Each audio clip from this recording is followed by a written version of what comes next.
7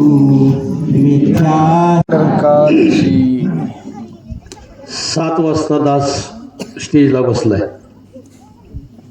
आमचे महात्मा तेव्हापासून सांगतायत मोठ्याने बोला, मोठ्याने बोला, मोठ्याने बोला. बसले बसले परोपकार होईल. एखादा झोपत असला, पेंगत असला, लक्ष नसेल तर तुमच्या आवाजाने तो काय जागा होईल. प्रेमाने बोला. 26वा हा संत समागम सोहळा वार्षिक गाव पारंबी या ठिकाणी संपन्न होतोय. फार विशेषता आहे या कार्यक्रमाची. गेल्या 26 वर्षामध्ये किती मुख्य महात्मा आले होते, कोण आलं होतं हे गौण असावं, पण आज मात्र या ठिकाणी मला वाटते दास सेवा करतो तेव्हापासून एवढे मुख्य आजच पाहायला मिळतात माझ्यासमोर. प्रेमाने बोला. अखंडचे महात्मा, सेवादल अधिकारी आणि हे 26वा पुष्प गुंफण्याचा जो एक संधी स्वासर प्राप्त दासला होते, सद्गुरू कृपा म्हणावी लागेल. मालगावला प्रोग्रामला पोचलो होतो पाडव्या दिवशी आणि महात्मा रोहिदासजींचा मला फोन आला गाडी पार करताना. म्हणलं दीपकजी 27 तारखेला पारंब्याला येत आहे काय? म्हणलं काय काम आहे पारंब्याला? अहो म्हणले येत आहे काय? अहो म्हणलं काही काम असेल तर येऊ का नुसतंच यायचं? म्हटलं प्रेमाने बोला. अहो म्हणले काहीतरी नियोजन आहे, तुम्हाला काय समजले का? म्हणले काय माहीत नाही आहे. आणि सासंगाई दुसऱ्याची बरोबर सकाळी 7:18 आदरणीय महात्मा जोहरलाल प्रमुखांचा मेसेज दासला पडला आणि मग समजलं की रोहिदासजींना काय म्हणायचं. प्रेमाने बोला. वास्तविक कोण म्हणतं 1 वर्ष, 2 वर्ष, 4 वर्ष, 5 वर्ष, 11 वर्षांत आलोय. सांगावंच वाटतं की 2006 पासून आपण आम्ही या ठिकाणी येतोय. प्रेमाने बोला. रोहिदासजी म्हणले ना, रात्री वाघ बसला होता, क्षणभर मला वाटलं आता आला काय, ती लाईट गेली. प्रेमाने बोला. अहो 2-3 वेळा अशी घटना घडली, सत्संग संपला आणि महात्माने सांगितलं तर घरी जाऊ शकत नाही तुम्ही. म्हटलं का? अहो रस्त्यातून तुम्ही जाऊ शकत नाही. म्हणजे अस्वल, लांडगा, वाघ तुम्हाला अडवलं. मुक्काम सुद्धा करावं लागले त्या ठिकाणी. आणि अशा डोंगर कपारी गरजे माझी माता निरंकारी. प्रेमाने बोला. या सात्संगाची विशेषता आहे कार्यक्रमामध्ये. मुंबईहून आणि महात्मा आलेत.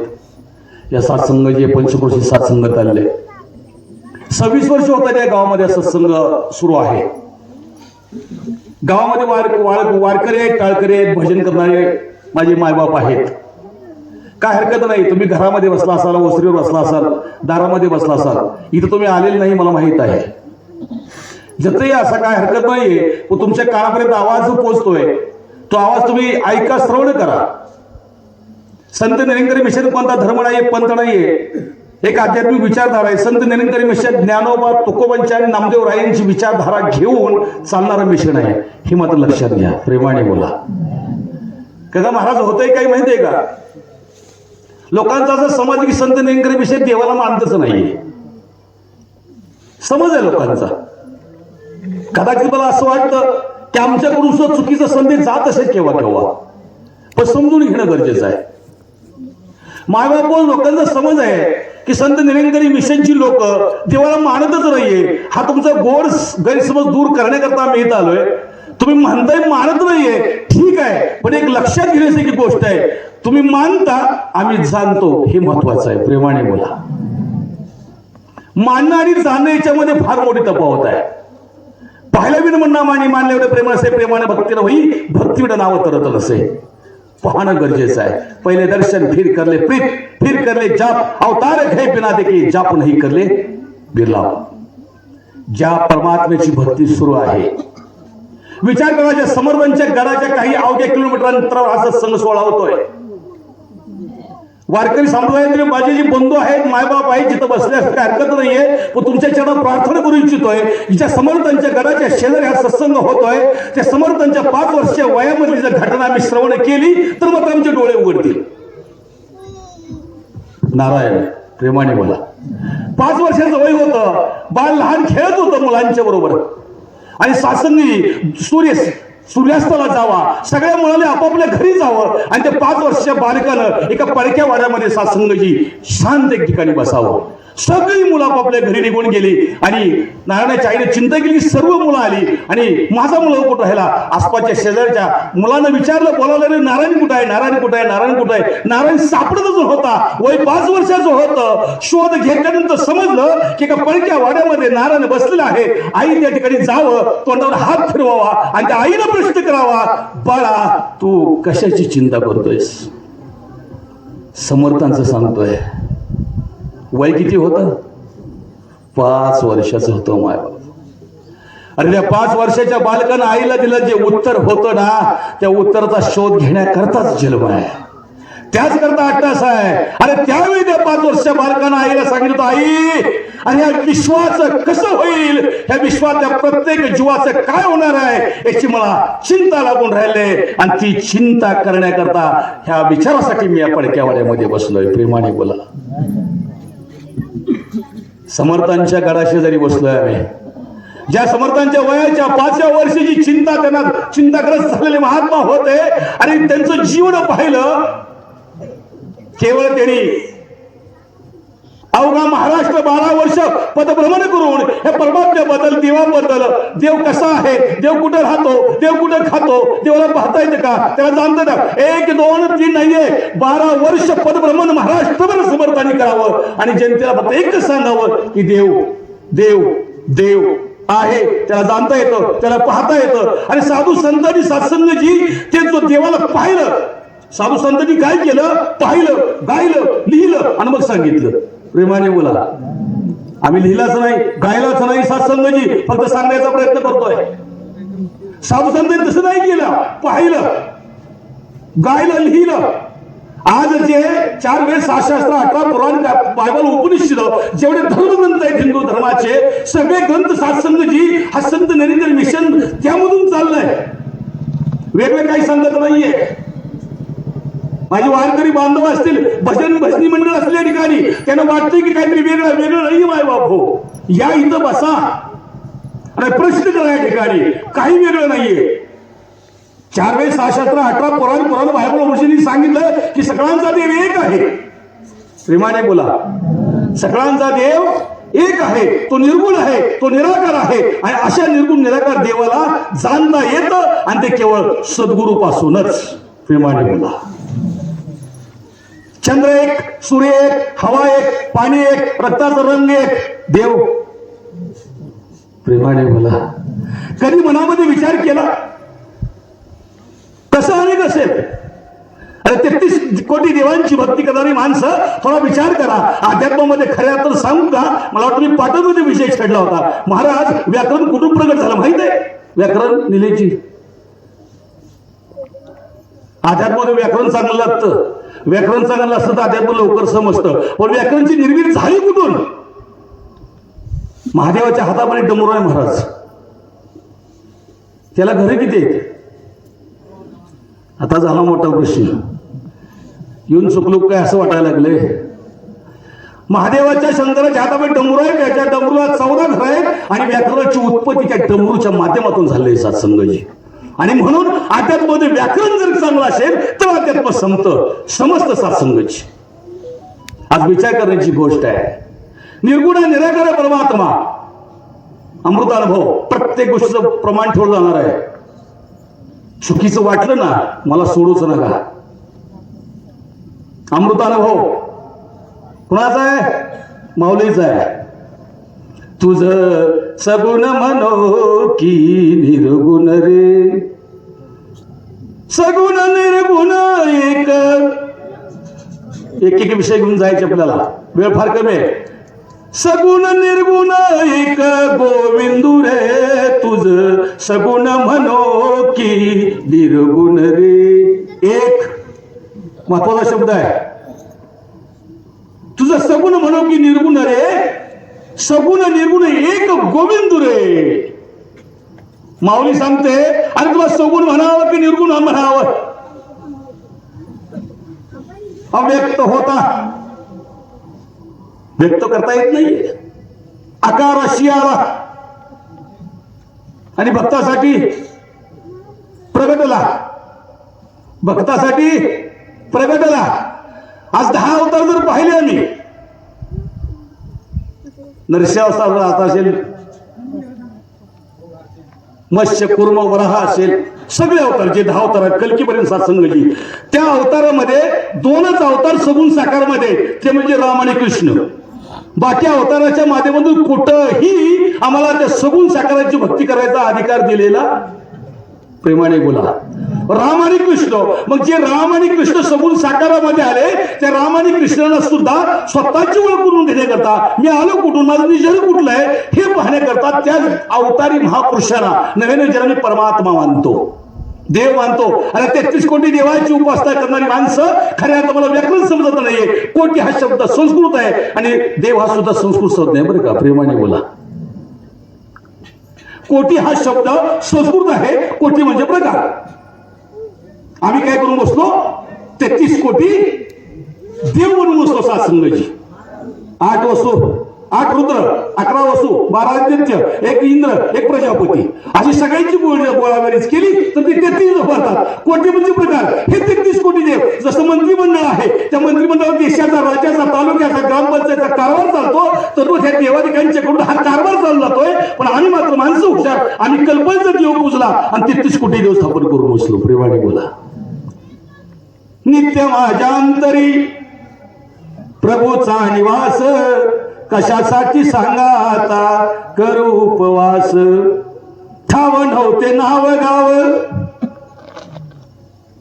पोशिले अज्ञान, कल्पनेत देव पूजिला. पोशिले अज्ञान, संपली भ्रमंती, थांबला प्रवास. केव्हा केव्हा ज्यावेळेला निर्गुण निराकार पारोपाय समजलं, संपली भ्रमंती, थांबला प्रवास. आणि कशासाठी सांगा आता करू उपवास. अरे तुझं सगुण म्हणावं की निर्गुण म्हणावं? तू सगुण म्हणलं तर तूच आहेस, निर्गुण म्हणलं तर तूच आहेस, किंवा तू भक्तासाठी प्रगट झालास. अरे 28 शिव उभा आहे तू, 1-2 नाहीये. किती? पुंडलिका भेटी परब्रह्म आले का?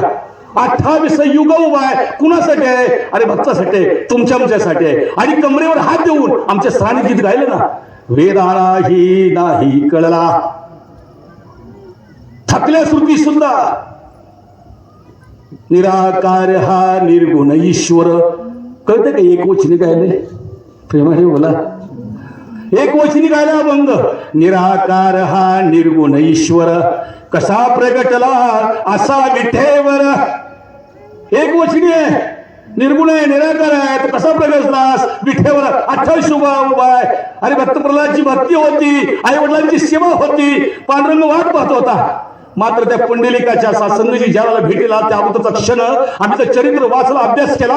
त्याच्या वाळवंटामध्ये आई वडिलांना तो पुंडलिक घेऊन बसला होता आणि आई वडील झोपले होते आणि त्याला वाटत होतं पांडुरंग आता भक्त माझ्याकडे येईल, आता माझ्याकडे भक्त येईल. पण मात्र मांडीवर डोकं ठेवून आई वडील झोपले होते. त्याची झोप म्हणून पुंडलिक उठू शकत नव्हता, म्हणून पांडुरंगाने पाठीमागे यावं. अरे पुंडलिका, किती वेळ तुझी मी वाट पाहावी, तू का बसलायस?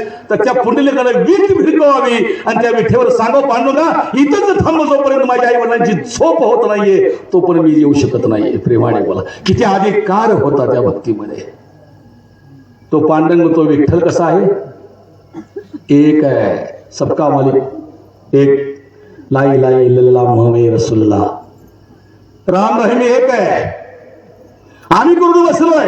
आणि आज संत वेंकट मिशनच्या जे सद्गुरू आहेत, विद्यमान सद्गुरू, ते संत आहे, त्यांचं ते सांगत नाहीये. संत वेंकट मिशन स्वतःच काही सांगत नाहीये. माताजी तेच ग्रंथांमध्ये जसं सांगितलंय, पुराणामध्ये जसं सांगितलंय, तोच एक देव परमात्मा, तो एक आहे, निर्गुण आहे, निराकार आहे. दुसरा ते ज्ञानेश्वरी 20 क्रमांकाचा श्लोक लक्ष द्या. प्रेमाने बोला. न जायते मृते कदा चिन्नाय भूत्वा भावती बना शाश्वत हन्यते हन्नमाने शरीरे. अर्जुना, मी अजन्म आहे, मला जन्म मरण नाहीये, मला हात नाही, पाय नाहीये, मला जात नाही, धर्म नाहीये, मी स्त्री नाही, पुरुष नाहीये, मी नपुसक नाहीये, मी अहंकार नाहीये, मी केवळ एक आहे, निराकार आहे. दुसरा अध्याय ज्ञानेश्वरी 20 क्रमांकाचा श्लोक घरी गेल्यावर बघायचं, वाचून लक्ष द्यायचं त्या गोष्टीवर. त्यांनी सांगितलं की मी कसा आहे. अरे मी स्त्री नाही, स्कंद पुराण 332-336 क्रमांकाच्या त्यांनी सांगितलंय, ना धर्म, ना स्त्री, ना पुरुष, ना नपुसक, ना अहंकार, केवळ एक निराकार. अरे परमात्मा निराकार आहे, एक आहे, निर्गुण आहे, त्याच्यामध्ये कुठलाही गुण. प्रेमाने बोला. आम्ही कसे आहे? अवगुणी. प्रेमाने बोला एका शब्दात आता काम करून माझं सरस षडरूपी आमच्यामध्ये आहेत आणि खऱ्या अर्थानं वारकरी बांधवांना मला सांगावं असं वाटतंय की वारकरी शब्दाचा अर्थच आहे. ज्यांनी हे 6 विकारावर ज्यांनी वार केला त्याला म्हटलंय वारकरी. प्रेमाने बोला काम क्रोध मद मोह लोभ मत्सर हे 6 जे विकार आहेत याच्यावर ज्यांनी वार केला कशाच्या माध्यमातून ज्ञानाच्या माध्यमातून. ज्याने 6 विकार धुतले त्याला साधू म्हटलं. ज्याने 6 विकार धुवून काढले पुसून काढले त्याला वारकरी म्हटलं. आज महत्वाचा प्रश्न आहे मी मला वारकरी समजून घेतोय मात्र माझ्यात नेमका कोणता गुण हवाय. आज दैवी गुणांची उत्पत्ती होणं गरजेचं आहे आणि दैवी गुणांची उत्पत्ती होण्याकरता संतांचा संघ गरजेचा आहे आणि संतांचा संघ केला तरच सद्गुरू जीवनामध्ये येतील आणि सद्गुरू ब्रह्मज्ञानाची प्राप्ती होईल आणि मग एका देवाची प्राप्ती होईल. प्रेमाने बोला देव एक आहे निर्गुण आहे निराकार आहे. प्रश्न मिटला या ठिकाणी कोणी म्हणू शकत नाहीये. कोण म्हणतं देवाने काय दाखवा.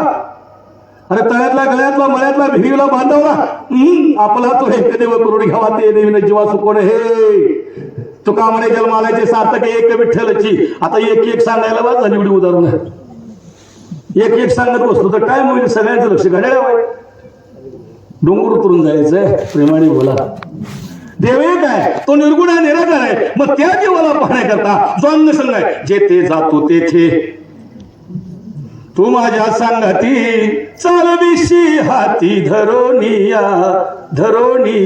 चालविशी हाती. प्रत्येक शब्दामध्ये देव एक आहे. अगदी प्रत्येक शब्दावर जर लक्ष दिलं ना तर ते शब्द तुला सांगतो की परमात्मा एक आहे. प्रेमाने बोला लक्ष द्यायचे फक्त. जेथे जातो तेथे तू तो हा विठ्ठल बरवा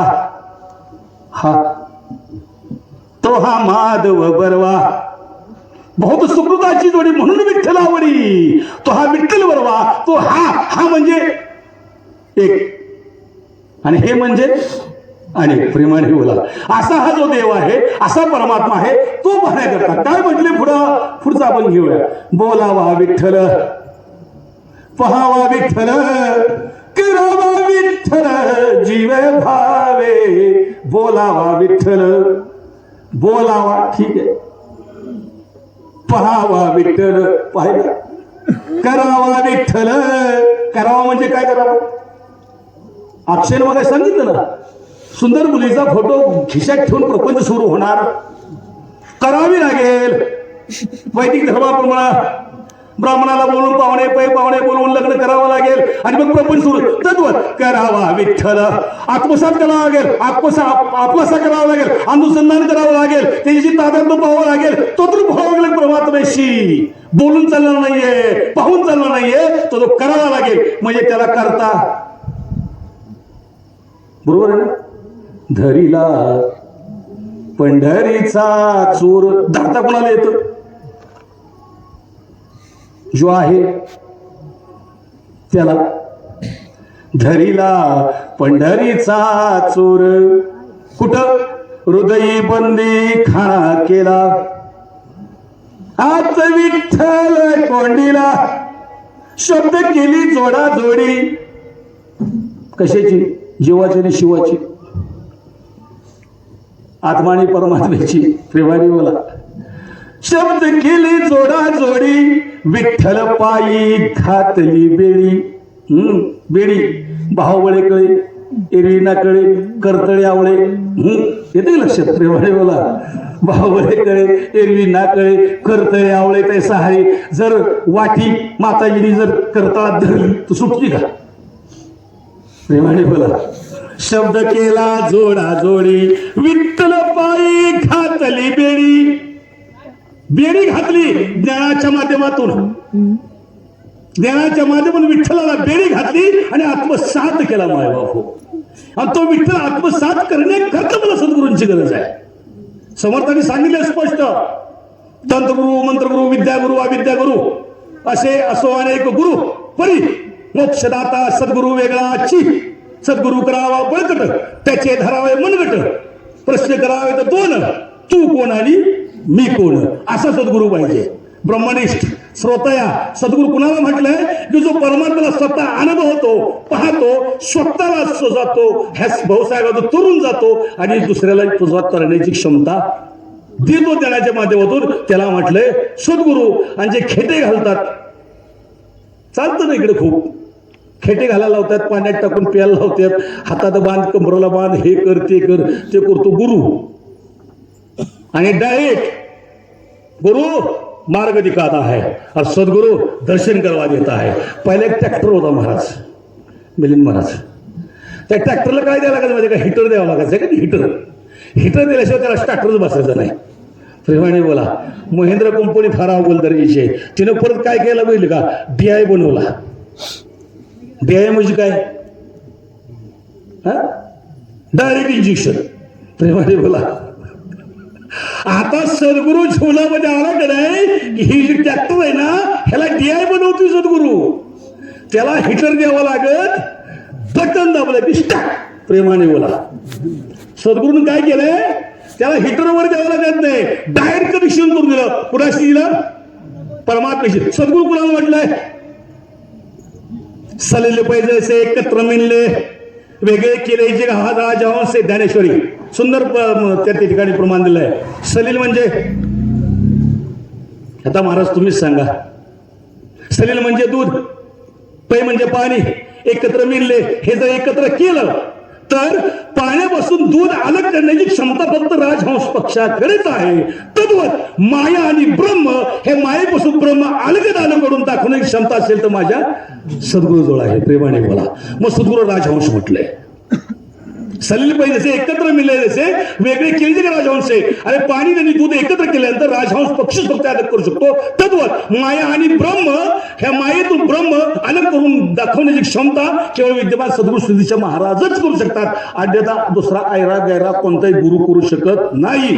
गुरगुर करणारा गुरु सुद्धा करू शकत नाही. आणि हे डोंगर मातेचा असा जर कोण गुरु असला तर त्याला घेऊन या, आपण त्याला भेटूया. प्रेमाने बोला. आज ही जी अवस्था आहे, जो परमात्मा आमच्या आंतरबाह्य आहे, सभयापंत आहे, अखंड मला करम, जिथं जिथं पाहावं तिकडं आहे, व्याप्तरम चराचरम, येतपर्यंत सद्गुरूंचं नाव आम्ही. आणि ज्ञानेश्वरीला पहिली कधी सुरुवात बघितली ज्ञानेश्वरीची? प्रेमाने बोला. पहिला अभंग आहे की नाही? ओम नमो ज्या वेद प्रतिपाद्या जे जे सस्वद्य आत्मरूपा देवा तुची गणेशू सकलार्थमती प्रकाशू म्हणे निवृत्ती दासू अवधारी जोजे सकलार्थमती प्रकाशू अखंड मंडळाकर व्याप्तरम चराचरम येतपर्यंत सद्गुरू मामी चंद्रदेवी भरला अस्वस्थ फुलला तैसा मी देखील गे माये योगी या दुर्लभ देखीला गे माये देखिला देवांचा देव देखिला. ज्ञानेश्वरी मध्ये सुंदर योग आहे.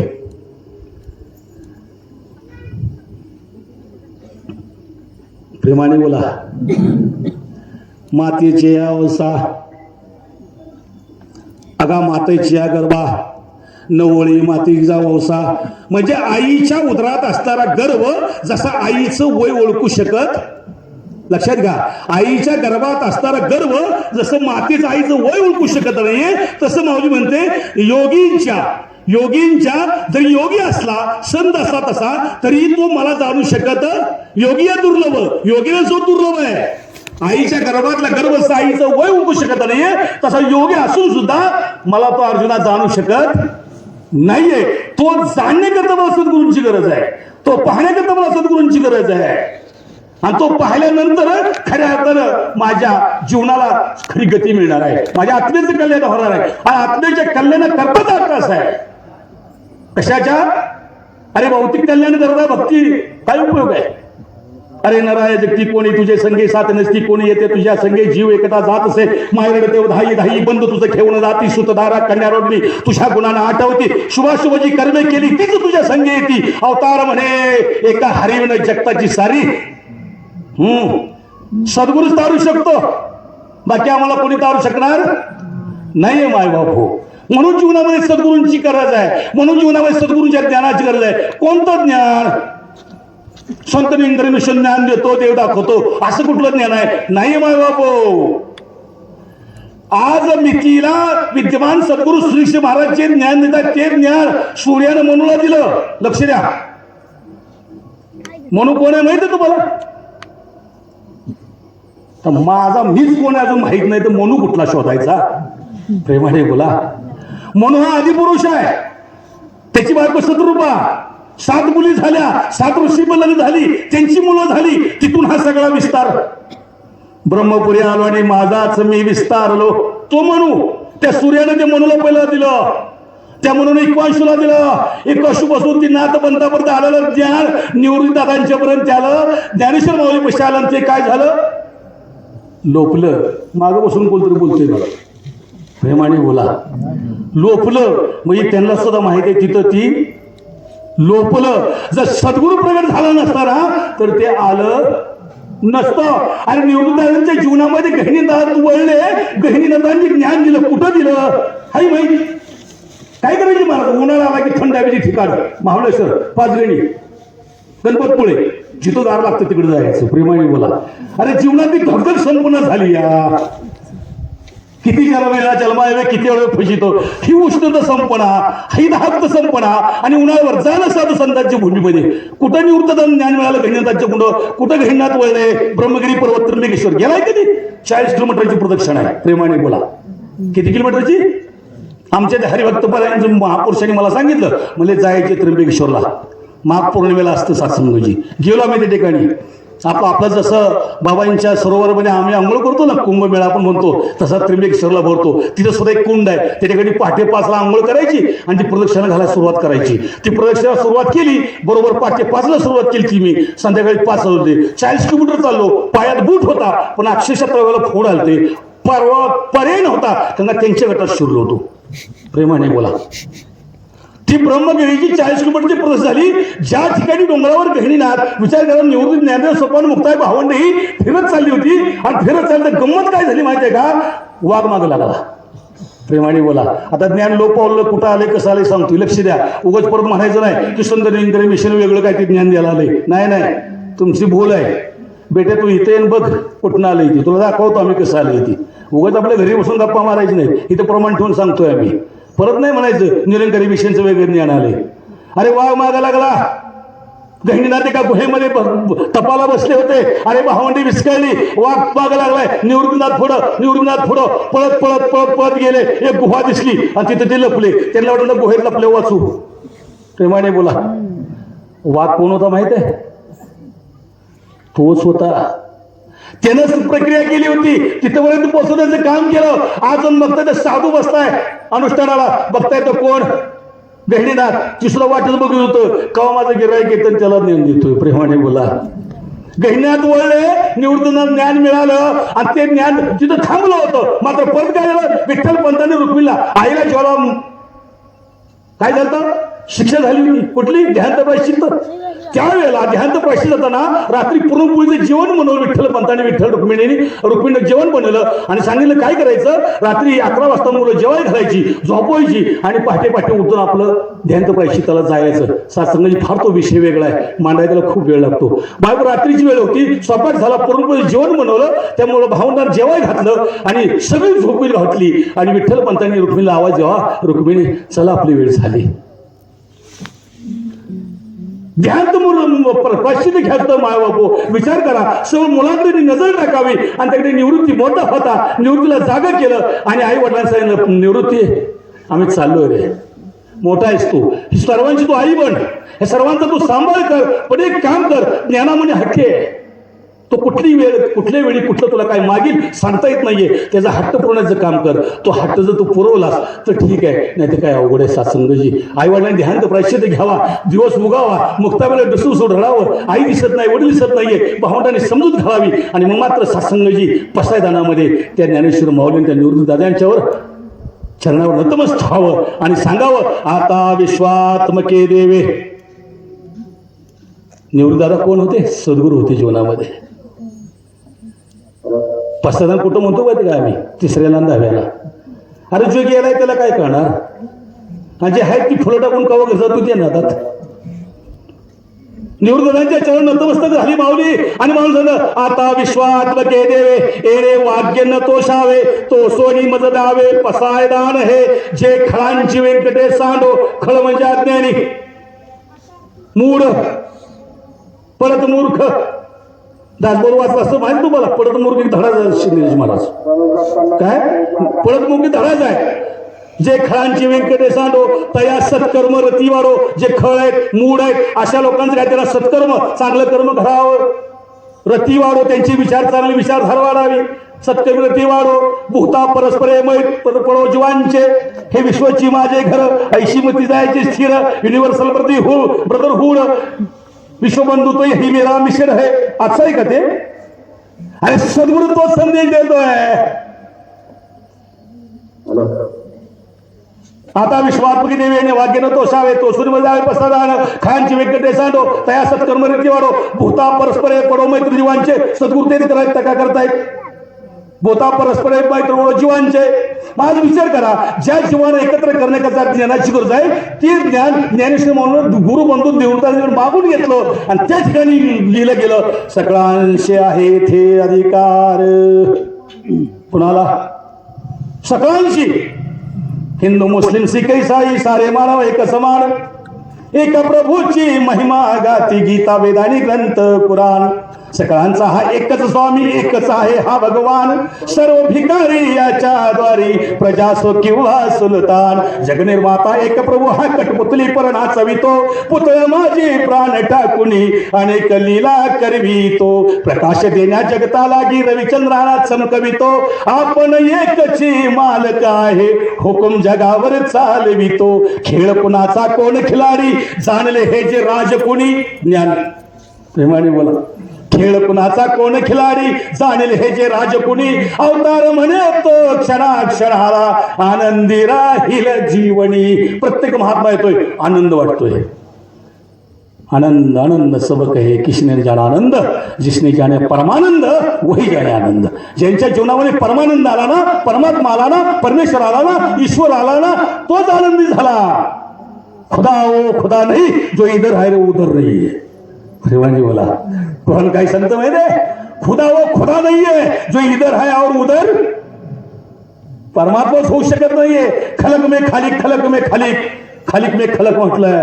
अरे अखंड ब्रह्मांड परमात्म्यामध्ये आहे आणि अखंड ब्रह्मांडामध्ये परमात्मा आहे. खलक में खालिक खालिक में खलक. देवाची द्वारी आपली भाषेत होय ना.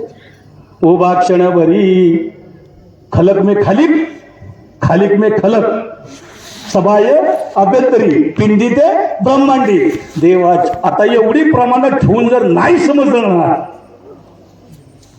ज्ञानेश्वर माऊली काय माहिती का मग असा करंटा मनुष्य जन्माला आला काय मेला काय. प्रेमाने बोला. देवाची द्वारी उभा क्षणवरी एक घडी आधी घडी एक क्षण म्हटलंय निमिष. देवाची देवळाच्या म्हटलेलं हवा आयुष्य गेला बंगाण्यात. देवाची द्वारी उभा क्षणभरी तिने मुक्ती चारी साधी. सलोकता समिक्ता सुरुत आणि सायुज्य मुक्ती. सलोकता सलोक साधता येईल साधतो ना मी. सलोका समिक्ता लई जवळ जातो. स्वरूपता स्वरूपापर्यंत पोहोचला पाहिलं पण सायुज्याला केव्हा जाणार. आज खऱ्या अर्थानं हे चार मुक्तीला आणि 9 भक्ती म्हणजे श्रवण भक्ती श्रेष्ठ पण त्यापेक्षा सगळ्यात मोठी भक्ती श्रेष्ठ आत्मनिवेदन भक्ती. प्रेमाने बोला.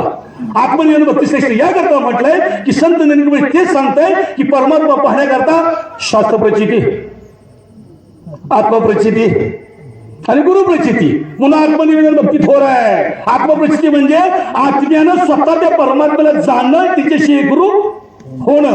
सलोकता समिक्ता सद्गुरू सायुज्य मुक्ती. सायुज्य मुक्ती केव्हा होईल? आत्मनिवेदन भक्ती करून सद्गुरूंच्या ब्रह्मज्ञानानंतर त्याच्याशी अनुसंधान होणं त्याची एकच होऊन जाणं. तूही मोही अंतर कैसा. कबीरजी म्हणतायत जल में मीन प्यासी कहे मोहत हसी. पाण्यात सगळं विहार आहे. खाणं पिणं झोपणं उत्पत्ती सगळं पाण्यात आहे आणि त्या माशानं व्हायचं पाणी कुठं आहे पाणी कुठं आहे. कसं व्हायचं? जल में मीन प्यासी. मासा म्हणतोय अरे पाण्यात मला ताण लागली. अरे पाण्याचं पिये ना पण ती पिण्याची दृष्टी कुठं आहे ते ज्ञान कुठं आहे. देवातच राहतोय देवातच बसतोय देवातच खातोय देवातच पितोय. जनाबाई सुंदर बंग आहे. देवातच खाते देवातच पिते तो देवातच दिसते. अरे माझा सगळा व्यवहार देवातच होतोय तरी पण माझं देव कुठं आहे. सवयाभ्यंतरी हरे तेरे हरे ते तेरे हरे आगिरे हरे आणखी रे. जेव्हा नव्हते चराचर तेव्हा होते. परवा मंदिरात ग्रंथ वाचन चाललं होतं. महात्मा म्हणले मग महाराज जेव्हा नव्हते चराचर तेव्हा होते पंढरपूर. मग हे कुठलं? हे नव म्हटलं ते. जेव्हा नव्हते चराचर तेव्हा होते पंढरपूर. आणि हा आत्मा जो आहे हा फारपुरी बसून आहे. हेच पंढरपूर आहे. देह ही पंढरी, आत्मा हा. पंढरपूरची निर्मिती कशी झाली माहित आहे का? माहित. मग काय माहित आहे? त्याच्यामध्ये बोला. एकनाथ महाराजांचे पोचोबा भामदास महाराज, कृष्णदेव नावाचा राजा कर्नाटकमध्ये होता मायबापू. त्याने ती मूर्ती तिथं स्थापन करता नेली होती. अट्टास होता त्याचा कृष्णदेवरायाचा, अहंकार होता. पण त्यावेळी विठ्ठलानं सांगितलं होतं बघ तुझ्या अहंकारापोटी मी तुझ्यावर चाललोय, पण जर कधी माझ्या कधी भक्ताचं मन दुखवशील ना निघून जा घेतो. प्रेमाने बोला. ही पंढरी कवाली ती सांगतोय बरं का. प्रेमाने बोला. काय म्हटले? निघून जाईन. भामदास महाराज फार मोठे भक्त होते पांडुरंगाचे. भक्तासाठी त्याला पर्याय होता, पण राजा होता. आता भक्तापेक्षा राजा श्रेष्ठ होता. त्याच्यासाठी आमच्यासाठी नाहीये. राजानं विठ्ठलाची मूर्ती घ्यावी कृष्णदेव रायानं आणि कर्नाटकमध्ये घ्यावी, तिथं स्थापन करावी. भामदास महाराज समजलं माझा विठ्ठल कर्नाटकामध्ये गेला, माझ्या विठ्ठलाला त्या ठिकाणी स्थापन केलं गेलं. अरे भामदास महाराज त्या ठिकाणी जावावं. अरे भामदास महाराजांना पाहिल्यापर्यंत विठ्ठलानं आकळावं, मिठी मारावी. अरे एकमेकाला झप्पी मारावी. त्यांनी इतकं प्रेम निर्माण झालं भामदास महाराजांना पाहिल्यानंतर. आणि मग आता सत्संगची पूजा अर्चा काकडाची सुरू होती. सगळं सुरू होतं. सत्संगाची सगळी पूजा अर्चा झाली. सगळी भावभक्ती निघून गेले. सगळं राजा निघून गेला. सहज गप्पा मारता मारता विठ्ठला गळ्यातला कंठहार काढला आणि भामदास महाराजांच्या गळ्यात टाकला. प्रेमाने बोला. त्याला याचं असलं म्हणजे काय करेल सांगता येत नाही बरं का. सहज तो कंठहार काढला विठ्ठलाने आणि भक्ताला गळामध्ये टाकावा. अरे भामदास महाराज समज नाहीये. भोळा भाव होता, भक्ती होती. गप्पा संपल्या. भामदास महाराज गेले, झोपी गेले. सासंग सकाळी काकड आरतीला जेव्हा पूजेला बघतो ते विठ्ठलच्या गळ्यात कंठहार कुठं आहे. प्रेमाने बोला. लागलं कृष्णदेवरायाला दौंडी पेटवली. सांगितलं विठ्ठलाच्या मंदिरातला विठ्ठलाचा कंठार चोरला गेलाय. शोधा, पहा, पकडा, धरा. राज्यातून बाहेर जाता कामा नाहीये. रात्रीची घटना घडलंय. कृष्णदेवरायानं प्रधानाकडे सर्वांना बातमी कळवली. सगळे समोरले सातसंगजी, सगळं गाव, सगळ्या राज्यातल्या ठिकाणी लोक आली. सगळ्यांनी विचारणा केली कृष्णदेवराय कुणी नेला, कोणी नेला, कोणी नेला. भामदास महाराज समोर बसले निलेश महाराज. आणि त्यांचं लक्ष गेलं हार कोणाच्या गळ्यात आहे. चोरी उघडकीला आली. चोर ठरला गेला. भामदास महाराजांना समोर बोलावलं. शिक्षा कोणती द्यायची, शिक्षा कोणती द्यायची. आणि पांडुरंगाने विठ्ठलानं प्रगट व्हावं आणि सांगावं राजा थांब. मी तुला सांगितलं होतं ज्या दिवशी माझ्या भक्ताचा अपमान करशील त्या दिवशी मी तुझं नगर सोडेल. भामदास महाराजांना उठवलं. अरे म्हणलं हा हार कंठहार पांडुरंगाने सांगितलं मी ह्याच्या गळ्यात घातला होता. यानं चोरी केली आहे. माझ्या भक्ताचा अपमान केला नगरामध्ये. भामदास महाराजांना आदेश दिला पांडुरंगानं. महाराज म्हणजे भामदास उठा. भामदास महाराजांनी कवळा भरावा विठ्ठलाला कांद्यावर घ्यावं आणि सासंगजी कर्नाटकून मजाल तर मजाल चालत चालत चालत चालत निघावं. पण विठ्ठलाने कागद घातली पांडुरंगानं. बघ म्हणले जिथं माघारी बघशील तिथं उतरीन. प्रेमाने बोला. जिथं माघारी बघशील तिथं उतरीन. अरे पांडुरंग खांद्यावर घेतलाय, विठ्ठल खांद्यावर घेतलाय. चाललंय भामदास महाराज चाललंय बरोबर भीमा तरी यावं आणि चुकून त्यांची नजर माघारी फिरावी.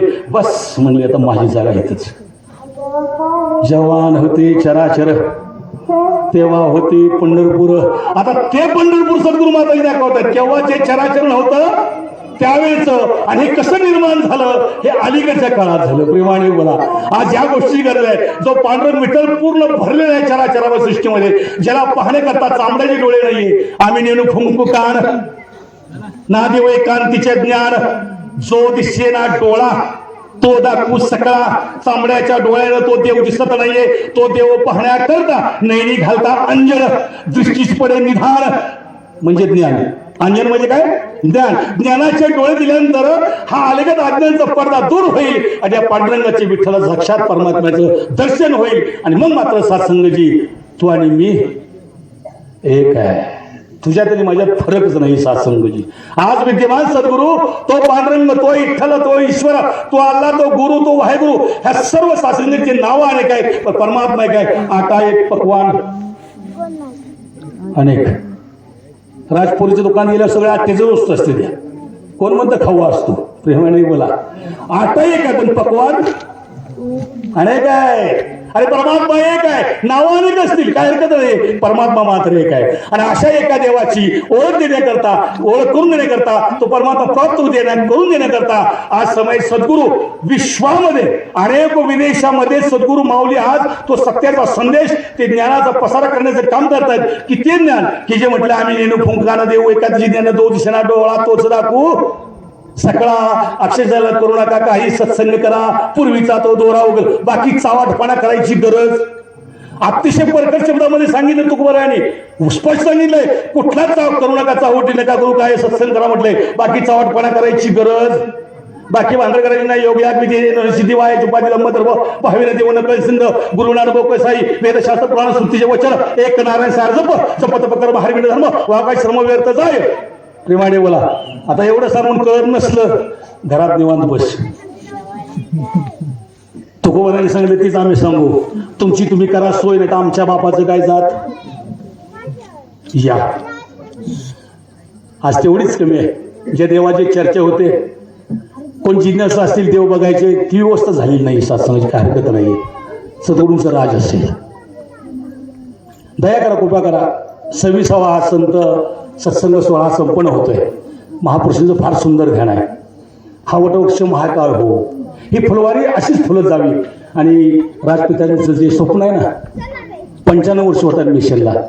राजपिताजी बोललेत मिटिंगमध्ये दिल्लीची, त्यांनी सांगितले ज्या वेळेला 100 वर्ष मिशन साजरं करेल ना, त्याला ज्ञान जरी नाही पोचलंय प्रत्येक ठिकाणी चालेल, पण मिशन मात्र पोचणं गरजेचं आहे. माय बापू, आज तोच एक उदात हेतू घेऊन महात्मा रोहिदास शेळके ग्रामस्थ त्याने तो अट्टास केलाय. सासंगजी या सकाळच्या पाय ही सोनवणी मस्तक चरणी ठेवत असे. अवसृते वक्ते अवघी पारकून बांधा गाठी फोडेले भंडार धन्याचा हमाल, तो मी हमाल भार व्हाई. योग्य होतं ते माझ्या माताजींचं, अयोग्य होतं ते माझं होतं माझ्या पदरात घाला. आणि जाता जाता एकच सद्गुरूचे नारदास माताजी आदरणीय महात्मा शेंडे महाराज, त्यांची सून आणि मुलगा नवदांपत्य या ठिकाणी आहे. माताजी त्यांचं जीवन सुंदर बनवा, त्यांना असा आशीर्वाद द्या की त्यांच्या स्वतः जीवनामध्ये अशीच बहार यावी. या सत्संगाले सर्व संत महात्मा, या संपूर्ण ग्रामस्थ पंचक्रोशीतील जे संत महात्मा आले, सर्वांसाठी एक सद्गुरूचे नारदास. माताजी दया करा, कृपा करा. सबका भला करू करतार, सबका सब विनियोग कल्याण. प्रेमाने बोला, धन्यरंकारजी.